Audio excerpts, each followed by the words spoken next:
Hello dear students, today we'll begin with the basic accounting terms. Basic accounting terms really been important to understand the accounting. Accounting को समझने के लिए हमें basic accounting terms को समझना बहुत ही जरूरी है. So आज हम देखेंगे कि हमारे accounting terms में capital क्या होता है and drawings क्या होती है. Okay, so let's begin. We'll take an example. There is a person named Ram and he wants to commence a business.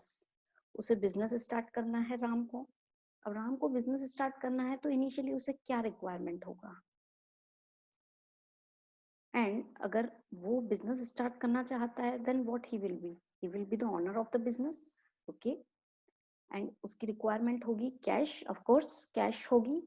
और इसके अलावा ऐसा भी हो सकता है कि राम के पास कोई बिल्डिंग हो, उसको वो अपने बिजनेस में कन्वर्ट करना चाहता हो, उस बिल्डिंग को बिजनेस बिल्डिंग क्रिएट करना चाहता हो, वहां पे बिजनेस करना चाहता हो, तो वो उसकी प्रॉपर्टी हो गई थी, प्रॉपर्टी है, उसको हम क्या बोलेंगे अकाउंटिंग टर्म में, उसकी assets.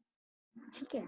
So whenever the owner Mr. Ram invest cash or assets in the business, है ना, राम इन्वेस्ट करता है कैश और assets in the business. Assets क्या हमने डिस्कस की, it can be machinery, furniture हो सकता है वो, और building etcetera. It means there can be computer और अदर इक्विपमेंट्स, वो अपने बिजनेस में इन्वेस्ट कर सकता है, उसे बिजनेस स्टार्ट करना है तो. So these are the terms known as capital. It is very simple. When a businessman actually invests cash or assets in the business is termed as capital. और भी चीजें हैं समझने के लिए कैपिटल में. So let's see from the business point of view. Capital is always an liability for the business. Capital जो है लाइबिलिटी होती है बिजनेस के लिए. क्यों होती है? There is a reason, because of separate entity concept. Separate entity concept क्या होता है? सेपरेट एंटिटी कंसेप्ट का मतलब होता है बिजनेस और बिजनेसमैन दोनों ही डिफरेंट होते हैं. जैसे यहाँ पे मिस्टर राम जो बिजनेस स्टार्ट कर रहे थे अपना, तो लीगल पॉइंट ऑफ व्यू या अकाउंटिंग पॉइंट ऑफ व्यू से राम एक अलग पर्सन है और उसका बिजनेस, उसकी एंटिटी जो है वो बिल्कुल ही डिफरेंट है.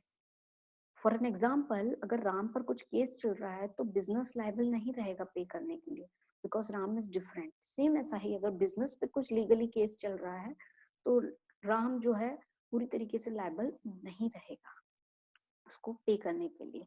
सो अगर हम नॉर्मल टर्म्स में बात करते तो हम यही बोलते हैं कि राम का बिजनेस, बट लीगल टर्म्स या अकाउंटिंग टर्म्स की बात करेंगे तो बिजनेस और बिजनेसमैन दोनों ही अलग रहते हैं एक दूसरे से.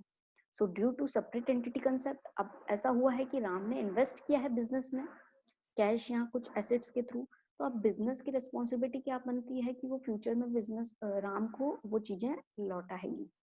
तो that is why business point of view से कैपिटल को जो है क्या कहा गया है, लाइबिलिटी फॉर द बिजनेस. ठीक है. Due to separate entity concept, क्या होता है separate entity? Business and businessman both are different from each other. ठीक है. कैपिटल को हम ऐसे भी एक्सप्रेस कर सकते हैं, capital equals to assets minus liabilities. ठीक है. जितनी भी एसेट्स हैं बिजनेस में और जितना भी हमने लोन लिया है बिजनेस में फ्रॉम द फाइनेंशियल इंस्टीट्यूशंस और फ्रॉम फ्रेंड्स और रिलेटिव्स, वो हमारी लाइबिलिटी हुई. उन दोनों को अगर हम डिडक्ट करते हैं, means assets minus liabilities, then there comes a result capital. It is the capital internal liability of the business. एक प्रकार से वो भी आपको पे करना ही है, आपको इन द सेंस बिजनेस को पे करना ही है, बिजनेसमैन को. ठीक है. So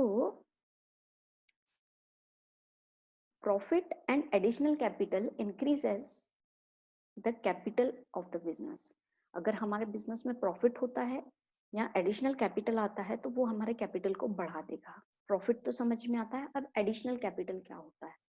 जब प्रोपराइटर इनिशियली इन्वेस्ट करता है, proprietor in the sense businessman initially invest करता है कुछ, तो वो क्या हुआ, कैपिटल.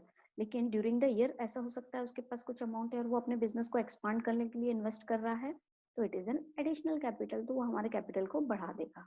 ठीक है.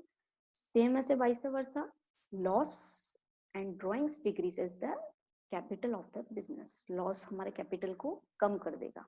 एंड ड्रॉइंग्स क्या होती है? Drawings any amount withdrawn bye proprietor for personal use, ऐसा अमाउंट जो प्रोपराइटर के द्वारा विड्रॉ हुआ है पर्सनल यूज के लिए। जब भी किसी बिजनेसमैन ने कुछ अमाउंट विड्रॉ किया है पर्सनल यूज के लिए, for example as we have taken the example of mister Ram जो है अपने बेटे की एजुकेशन फीस के लिए कुछ अमाउंट विड्रॉ कर रहे हैं फॉर द, कहाँ से विड्रॉ कर रहे हैं? बिजनेस से। वो उनका पर्सनल एक्सपेंस है बट वो बिजनेस से ले रहे हैं, so it will be treated as drawings, यानी उस टर्म को हम क्या बोलते हैं? ड्रॉइंग्स। ठीक है, hope you understood. Capital is also known as net worth, owners equity, internal liability of the business. Capital को नेटवर्थ भी कहा जाता है, ऑनर्स इक्विटी भी कहा जाता है and internal liability of the business भी कहा जाता है, क्योंकि वो किसी बाहर वाले से नहीं लिए है, बिजनेसमैन ने खुद ने इन्वेस्ट किया है उसमें, इसलिए हम कैपिटल को इंटरनल लायबिलिटी भी बोल सकते हैं।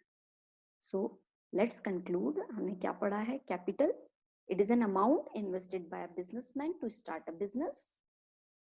It can be in the form of cash और एसेट्स, वो कैश और एसेट्स के फॉर्म में हो सकता है। गुड्स, मशीनरी, हमने देखा था, building, furniture, it can be any form. Profit and additional capital in the business increases the capital, loss and drawings in the business decreases the capital.